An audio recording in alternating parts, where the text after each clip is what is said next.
Eu cheguei a transmitir futebol por cerca de arame farpado. Hã? Como assim?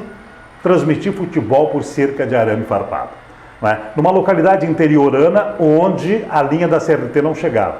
Tinha um posto telefônico lá a 800, 1.000 metros, 1.100 metros. E não tinha cabo, não se sabia, não se levou, porque antigamente se levava fio, né, para puxar, para esticar, para fazer transmissões. Aí pegar a chamada maleta, que tinha os jacarezinhos, arame farpado, a cerca, não é, da propriedade perto do campo, até o outro lá e tal, até chegar o local. Isso já se fez. A tamanha dificuldade. E outras tantas, de transmissões cegas, como se dizia, no escuro. Não é? Hoje a telecomunicação é uma maravilha. Naquele tempo, não é, muitas vezes não se tinha retorno. Então chegava a hora da partida de futebol, por exemplo. Atenção, operador, eu não sei se eu estou chegando. Tal hora eu vou entrar. Eu conto até 3 e me coloca no ar. Não é? Aí chegava a hora, 1, 2, 3, muito boa tarde, público esportivo. E aí ia a transmissão. Aí, depois da transmissão, é que a gente encontrava um telefone público, alguma coisa, uma maneira de se comunicar e perguntava, chegou? Não, deu tudo certo, tudo tranquilo. Até mesmo a vinhetinha do tempo e placar, né? Não se tinha o retorno, né? No giro do ponteiro, tempo e placar de jogo. Entrava a vinhetinha, a gente calculava mentalmente o tempo da vinheta para dar a hora. Então, olha, a tecnologia avançou muito. Hoje, nós se transmite, como a JPTV faz, bola mar via internet, enfim. E eu cito a questão esportiva, porque isso caracteriza as transmissões externas, não é? Então, eu, durante mais de 20 anos, também fiz narração de futebol profissionalmente, acompanhando clubes profissionais, não é, em várias emissoras de rádio. Então isso aí também rendeu muitas histórias, porque naquele tempo uma transmissão esportiva era uma verdadeira façanha, uma odisseia, uma aventura. Esta é a verdade. Hoje é molinho, hoje é fácil. Né? Então tem tantas histórias. Né? Uma vez quando nós desvendamos um caso de sequestro, porque houve uma indução de som na nossa unidade móvel. Né? A gente pegou... olha, tem tantas histórias. Não, é muito longa essa história, não vou relatar. Mas a gente pegou... Porque o bom repórter tem que ter sorte também. Né? Então a gente pegou...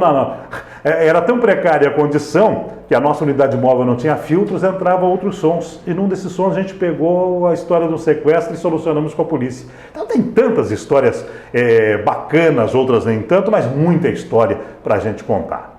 Talvez as pessoas não saibam, mas nos anos de 78 e 79... a Rádio América de Montenegro foi referência em rádio para o Rio Grande do Sul, especialmente Porto Alegre. Muitas emissoras de rádio copiavam, aquelas no topo em Porto Alegre, copiavam coisas criativas que se fazia aqui em Montenegro e levavam para as emissoras de Porto Alegre. Não é? E nós tínhamos que parar de fazer aqui em Montenegro, porque começavam, olha só, o pessoal da Rádio América está imitando Porto Alegre, e era o contrário. Mas como o maior sempre engole o menor, né, nós ficávamos à mercê dessa situação. Tínhamos que parar com o que estávamos fazendo, sob pena de a nós ser imputada a questão da imitação.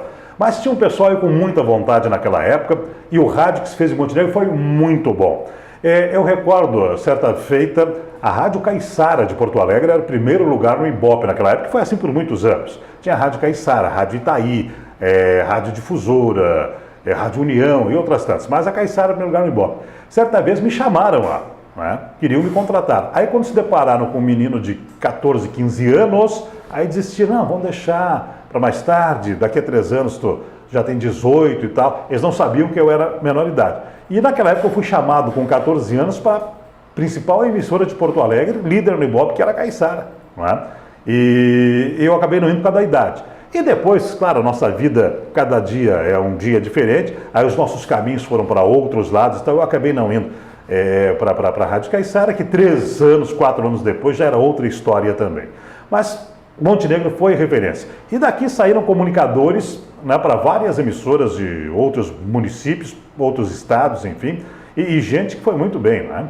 Gente que foi muito bem, que também estiveram em grandes emissoras, enfim. Então, Montenegro foi um celeiro de profissionais do rádio.